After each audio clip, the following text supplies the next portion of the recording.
I'd like to cover a system that's real important to success. Actually, it's probably the most important or one of the most important categories to success and understanding its application. So it's called the four stages of training, and it's how to create success. And then who does this apply to? Well, it applies to the doctor. In other words, this is exactly what I use to train myself. This is how I'm able to do whatever it is that I want to do without fears and limitations holding me back. It it applies to self-training or staff training. Staff training. This becomes real important. Most doctors haven't been trained in how to train staff. So one of the questions I often get when since I've opened 77 offices in 20 states, and over 52% of those doctors were bankrupt before they came in, trained with me, and went back out. And at the end of their first year, they averaged it was 230, I believe it was 200 and what was it, 212 patient visits a week. It was what the average client doctor saw 1 year later after I opened them, after I trained them and opened them. And prior to that, they were bankrupt and went under and were unsuccessful. I brought them in. I used this training system. This is the system that I used to basically create highly successful doctors who had failed in the past. So that's the doctor staff training. This becomes really important to staff training and understanding it. Matter of fact, I train the staff in this system. So they know this is the system that we're going to use anytime we're going to learn anything. My staff knew that. And definitely the associate doctor. We have associate doctor. So there is a training method you do have to use, you have to be aware of, or again, you'll get a lot of negative feedback, resistance, and it doesn't work. And I'm surprised most doctors are unaware of this, especially with staff. They'll spend X amount of time with them, cover this or that, and then they actually think the staff should actually know it and be good at it. I'm like, no, that's not how it works. And then they're surprised when the staff doesn't know it real well or much at all, and they're not very good at it. Well, it's not the staff's problem. I always say it's not the staff's problem 97% of the time. It's the doctor didn't know how to train the staff. That's what resulted in the failure of the staff, not the staff. So let's go into what we're looking at here. So we're going to be aware of four stages of awareness. And we have to overcome these, and we have to know how to overcome each of these stages. So the four stages are, number one is unconscious incompetence. So that's when you don't even know what you don't know. So it's the worst stage to be in, and you have essentially no results because you don't even know what to do. It's market forces. It's the worst position to be in life in any category of knowledge because you don't even know you don't know. And why things are not going as well or going bad. So that is the absolute worst place to be, is when you don't even know what you don't know, because you can't even take the right direction. Okay, so now we're going to go into how to overcome all of these and basically create success. So number two is to get to conscious incompetence. So what does that mean? That's awareness without skill. And that's when you get real low results, bad results, low results, things like that. Not very good at something. That's conscious incompetence. Now, the big problem that I've seen with this is doctors think because they know something, they don't have to, they think that because they know something, they have the ability to do it. And boy, there's nothing further from the truth. And I'll give you an example. I'll do a seminar and I'll do another seminar, and I'll go, "Hey, are you attending the seminar?" They'll go, "No." They go, I'm already familiar with that." I'm like, but the doctor's not doing any of it. He doesn't have the skill to do it. He's not doing it. But for some reason, the doctor thinks that he's effective at it. And he's just aware of it, and he doesn't have the skill. So there's a huge dichotomy that I've seen with doctors. Just because they're familiar with something or know something, they automatically think they have the skill level to do it. And there's nothing further from the truth than that. Now, that takes us to the next level of competence, which is conscious competence. So that's when you do get some results.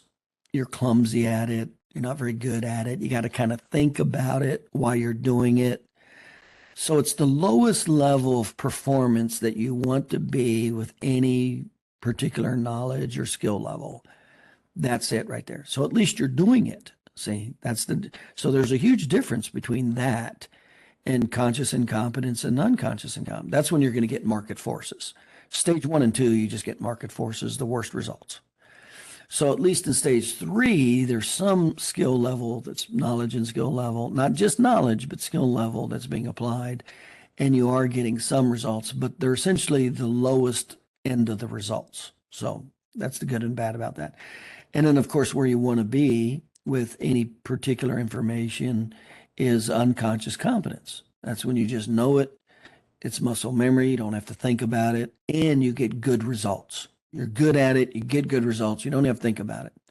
So that's where you want to be with whatever it is you're doing, and then we'll apply this, say, to the chiropractic doctor and the chiropractic staff or the associate doctors, how we'll kind of look at this. Whether it's patient education, well, where do you want to be with patient education? Well, you want to be at unconscious competence. In other words, you don't have to think about what to say and why you're saying it. Well, when you do that, you're not even you can't even pay attention to the patient's action and reactions. So that's when you'll be in a state that's conscious competence. But you want to be in a position where you just know it so well and you have the skill level so well that you have good results. And now you're paying attention to the patient's action, reactions, what they say, their facial expressions, all that stuff, where you would never be able to pick up any of that if you were in a state of conscious competence.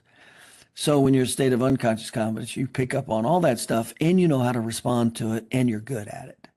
That's when you get really good results. So that's where you want to be with a lot of these categories of running a business. And especially a chiropractic office, you really have to be in a state of unconscious competence with patient education, marketing, the categories of marketing, especially educational sales. You got to be in a state of unconscious competence with the categories of overhead and fees. Those are the 4 major profit centers in an office. And then you have to be with how to hire, train, and manage staff. You got to be in a state of unconscious competence. In other words, you just got to know what to do, how to do it, when to do it. And how to interpret, and how to look at your systems and interpret your systems. Those are huge categories of running a business. And you have to be so good at it. You're in a state of unconscious competence. You just know it. You can do it. You don't even have to think about it. You can just go and do it. So those are major, major issues. So having said that, let's go into what does it take to get from one stage to the next, and why is it so many people fail or never get to a state of productivity or a higher level of success, skill level, or social economics? Okay, and there's definitely reasons why. So let's go to how to get from one stage to the next. Okay, so how do we get from unconscious incompetence to where you don't even know what you don't know to conscious? That should say conscious incompetence. That's what that should say, number 1. Well, that's books, seminars, tapes, videos, office manual. So as an example, the first thing you'd want to do with any material is read it, see it, read it, hear it. That's the first pass. And there's several passes that we have to make. So that's like with a staff member. We don't spend the doctor's time in the very first pass with the doctor trying to do training on a particular topic, whether it's answering the phone, scheduling a patient, how to collect money, any of those things. That's a huge waste of time because it's going to take multiple passes, et cetera, as part of the training process. So we want to hand them the manual. We want to show them the video. We want to show them the tape. We send them to a seminar. We have them read the book, okay? So typically when staff member comes in or associate doctor, whatever, first thing, even me, when it's self-learning, first thing I do want to do is I just want the 30,000 foot overview. We're not going to go into details. And I want something that's going to leverage my time.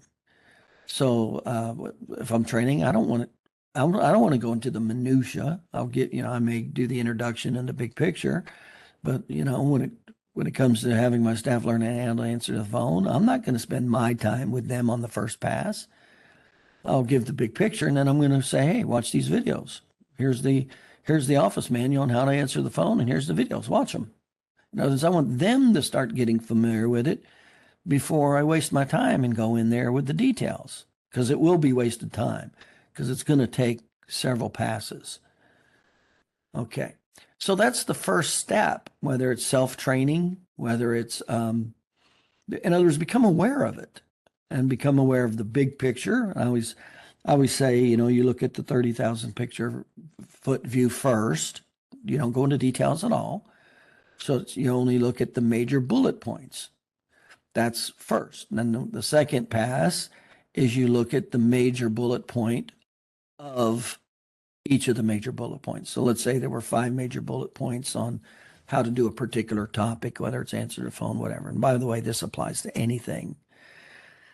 So let's say there's 5 bullet points. Well, the first big picture, I'm just going to cover the 5 bullet points. That's it. That's the first pass. Then I'll come back and I'll go, okay, here's the 5 bullet points. Now let's go into the first major bullet point of bullet point 1. So I go to bullet point 1, I'll go, okay, here's the absolute major bullet point of that point with no curveballs, just simple, straightforward.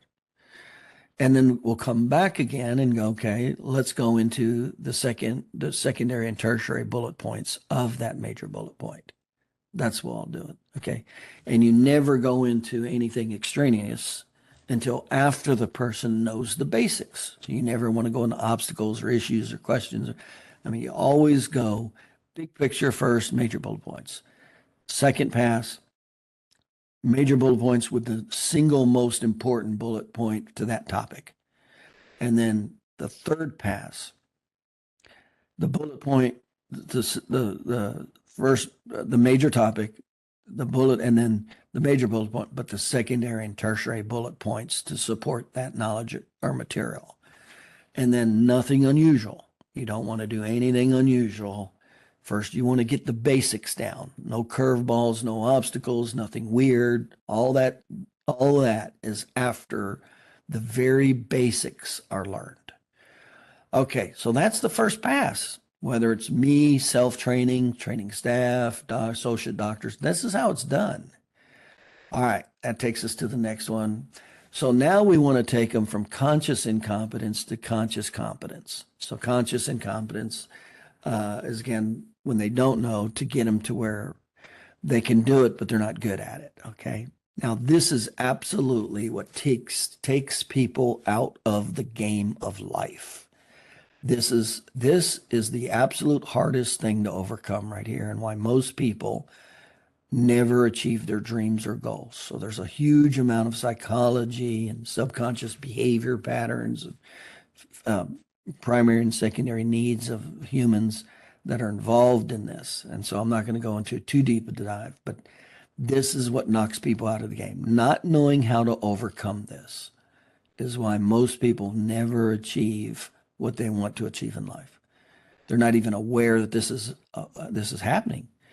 So we want to get to a stage of conscious incompetence. In other words, we know something, but we're not good at it. We can't even do it. There's no good results, things like that. To a state of conscious competence where we can at least do it with low results. That's the key. We're not going to try to make a big jump. We're not going to try to go from you don't even know it to you're a black belt at it. No. We just want to get to where the person can know it and get some results, but they're not real good at it. Okay.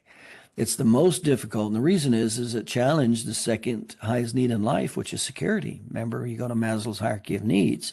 The highest need in life is survival, is to maintain your physiological needs, shelter, food, oxygen, things like that. Now, the second highest need is security. That's the second highest need in life. So it doesn't take much motivation if somebody's in survival or if their security is being challenged. You don't need to motivate them.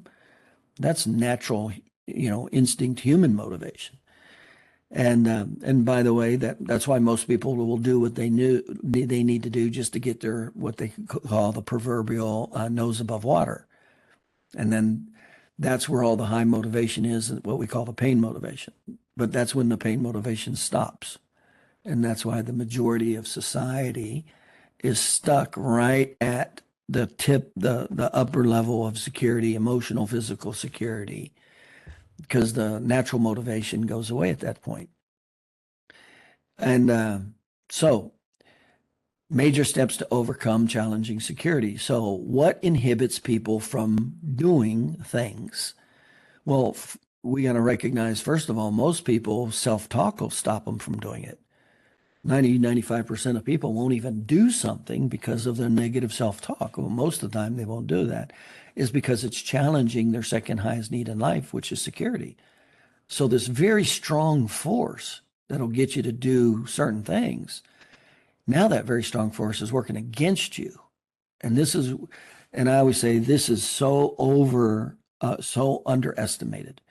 People just totally underestimate the power of the natural need in life to keep you at security and not. In other words, don't challenge it. Don't do anything unfamiliar or different, because that challenges security, which is your second highest need in life. That's the big issue. That's what has to be overcome. And there's got to be very specific steps on how to overcome that. And it's difficult if you don't know them, but it's not difficult if you know these steps. And this is why, like I say, 95% of the people won't even attempt something. They'll just talk themselves out of it because it challenges their security, unfamiliarity. That's how strong it is. And then if they do, they're not good at it. So they usually have huge rejection, huge negative feedback and rejection. And then they quit. And then they typically blame other things, rationalization, justification, blah, blah, blah. Okay. So now, how do we get through this? How do we get through this in any skill set or whatever it is we want to do? Well, this is how. These are the 7 steps. So first, you got to recognize the huge, because remember, we want to be in a state of what's called homeostasis. As human beings, we want to be out of survival. We want our physiological needs met. We want security, emotional security, and that's it. We don't want any more energy expenditure. It's called a state of homeostasis. That's a natural state that the living organisms strive for, including us. Okay, so now what are the steps we're going to do to overcome and learn this new skill level and create new results and better results? Okay. All right, number 1, learning the new skill. So the very first thing we have to do is no negative feedback. We have to put, and let's give the example, let's use a staff member or an associate doctor with whatever we're trying to teach them, okay? So first thing we want to do is we put them in a position where there's no negative feedback. That is vital. So in like patient education, I'm going to teach the doctor and I'm not going to have him learn it live in front of a patient. He's not going to do that because it's very fragile. Any negative feedback has the potential to totally cripple the person, cripple them. I've seen people just totally give up and quit just because they tried something and it went miserable. It didn't went miserable because they didn't have the knowledge or skill. They were in a state of conscious incompetence. That's why it went miserable. But they didn't see it like that. They're just reacting and go, oh, that was miserable. And so they just totally quit. It's amazing how many people just quit on life. And so the first step is no negative feedback. Number 2, baby steps. What's the key with a baby step? Whatever that knowledge is, doesn't matter what it is. Some things are more complex than others. Here's the rule with whoever it is I'm training, myself, a staff member, an associate doctor. Here's the rule with baby steps. I'm going to divide that information up and I will keep dividing it. So again, it depends on the complexity and how much it is. So here's the general picture. First, I'll divide it in half. Is that too much? Will the person move through it? Will they move through it quickly? Will they take the step? If not, I'm going to I'm going to divide it into fourths. If that's still too much, I'm going to divide it into 8 steps. If that one step going from 1 to 2 is still too much, I'm going to divide it into 16 steps. If that's too much, I'm going to divide it into 32 steps. Hopefully you get the point here. I am going to keep reducing the material, whatever it is. I'm going to keep reducing it exponentially until either myself, let's say I'm training myself to overcome this and achieve something, or a staff member or an associate doctor, okay?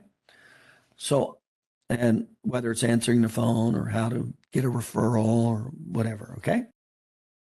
So this is what I'm going to do from training. This is self-training, or if I'm going to train my staff or associate doctor. So I will keep exponentially reducing that material until the person says, yes, I'm ready to take that step. I'm ready to take that step. If they're not ready to take that step, you have to exponentially reduce it again. I mean, you just have to keep reducing it until it can get ridiculously simple, is the point. Okay, number 2, that's a key. All right, now we have to use repetition. Now, repetition is unbelievably important. We have to use muscle and sensory.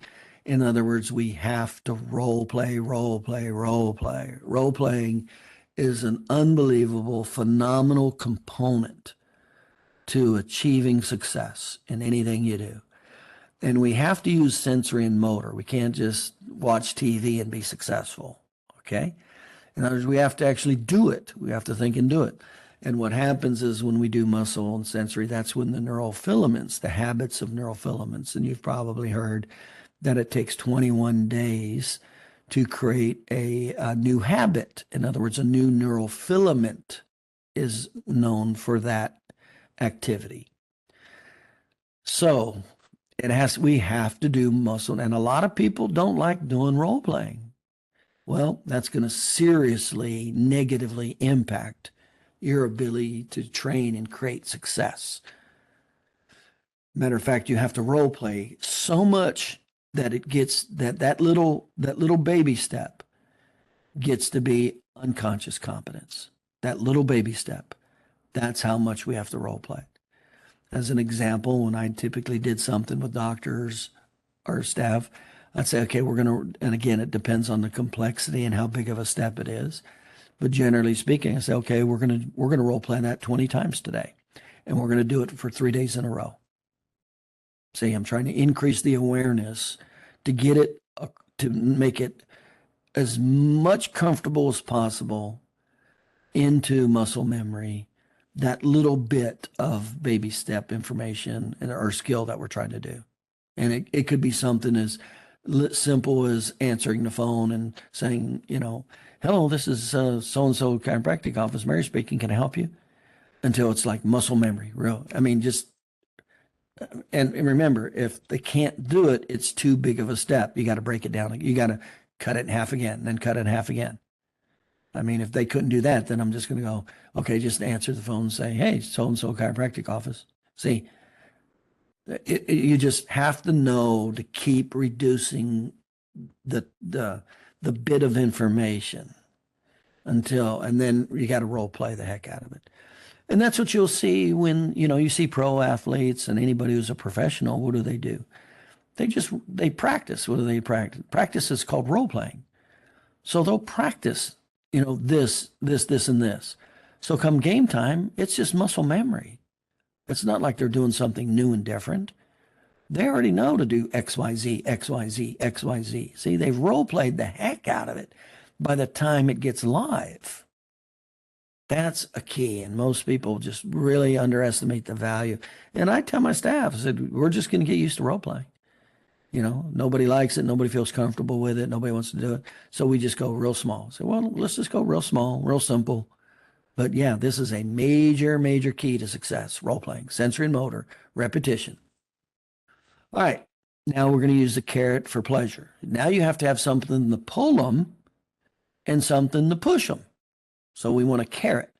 Well, what are we going to give them? What's the carrot what's the pleasure component for doing the activity? So that's the carrot. Now we have to know that the carrot is the weakest form of motivation. 80% of motivation is the pain, not the carrot. So that's why we say present pain is 80% of motivation.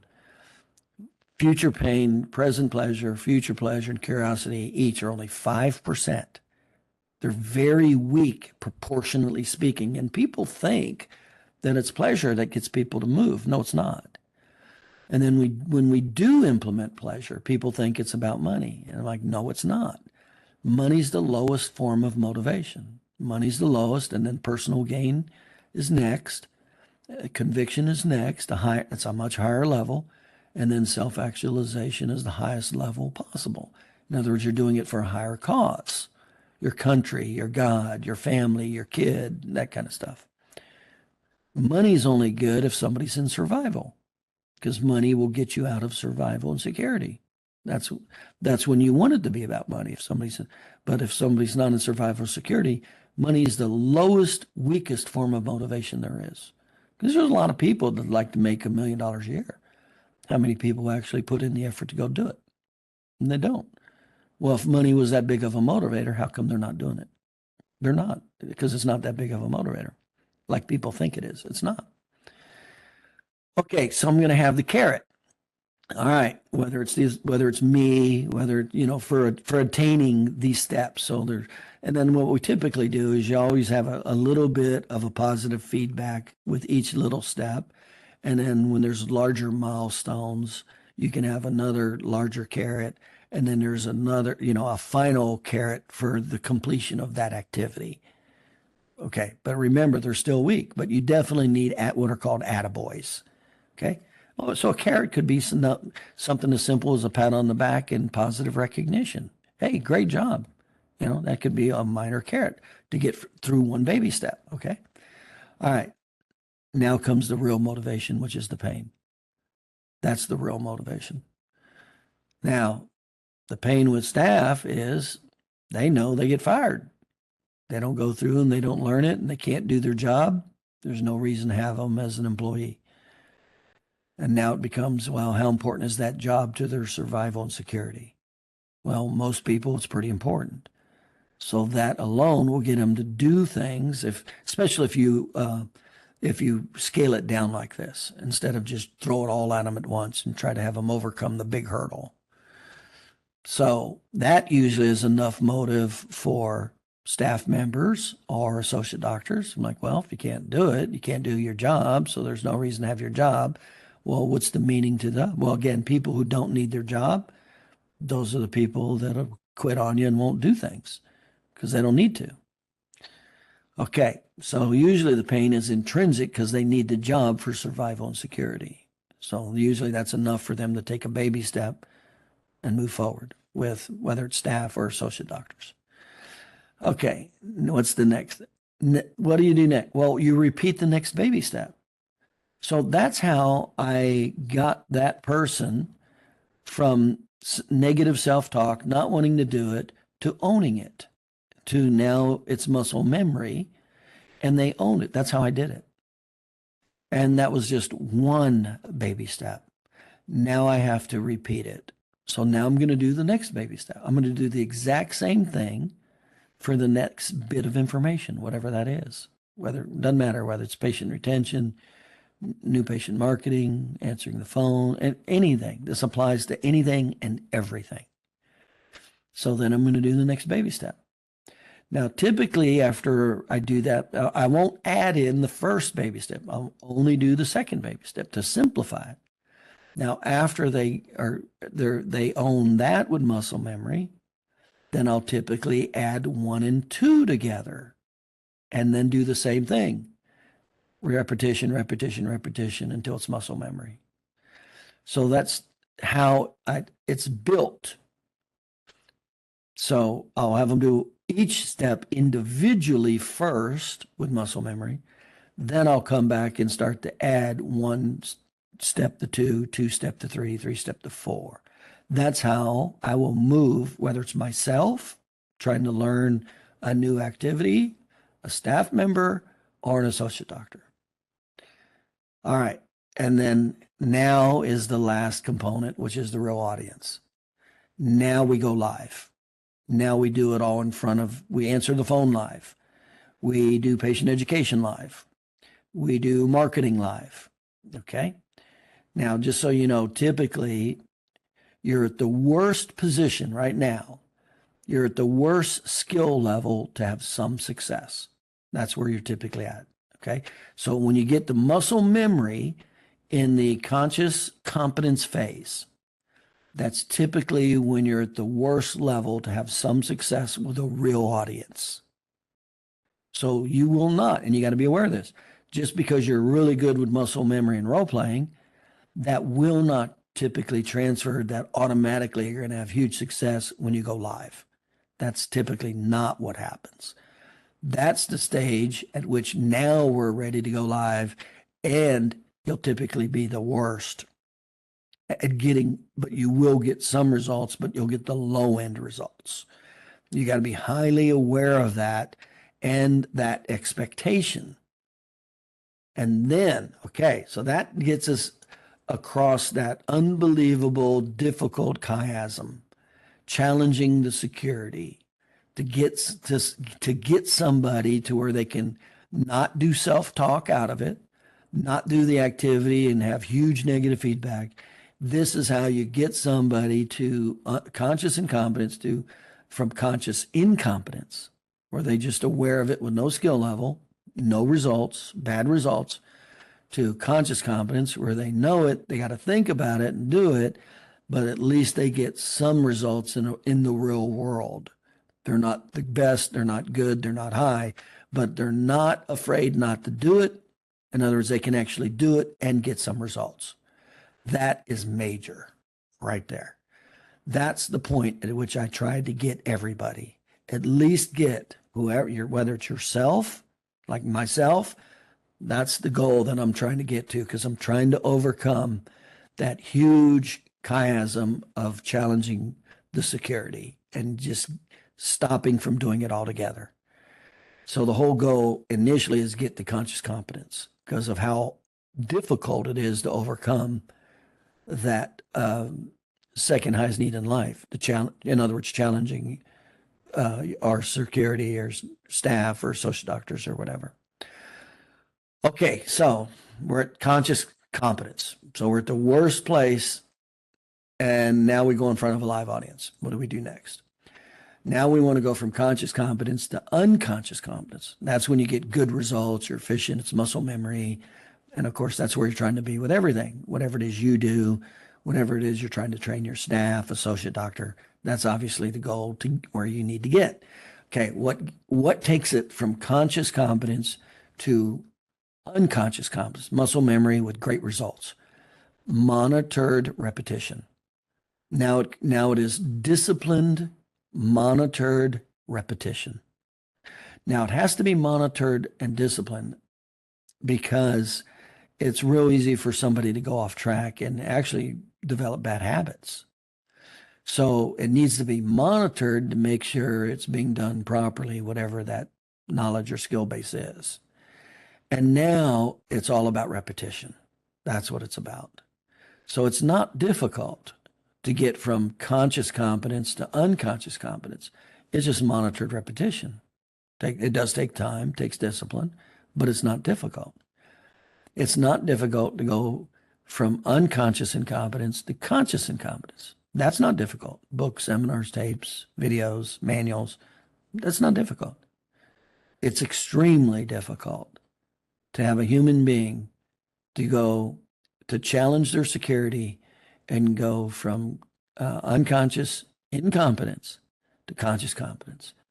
It's extremely difficult. And that's why most people never achieve what they want to achieve in life. That takes us to unconscious competence. Now that's muscle memory. That's when you're highly effective, good results, and then you monitor with statistics. This is how I opened 77 offices in 20 states. This is how I took doctors, 52% of my doctors who had come out of school and failed in practice. And then a year later, they're seeing twice the national average.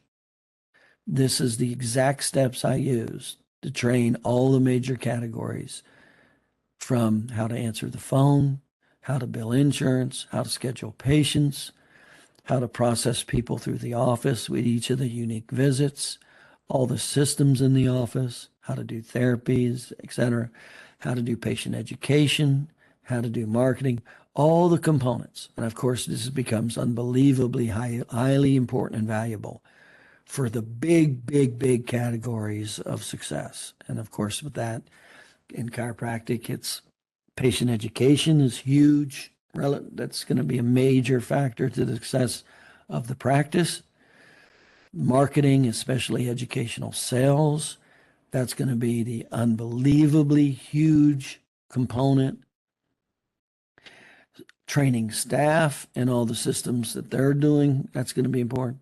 And then just knowing about the systems and how to train these systems in, that's going to be important. And then the other profit centers are fees, knowing how to structure and develop fees, and et cetera, and maximize fees with the stair-stepping method, and the same with overhead. So there's some of these huge categories that will make the absolute difference. And now, of course, there's these are the steps. And then, of course, what is an addition to that is, motivation, and that's a whole nother topic.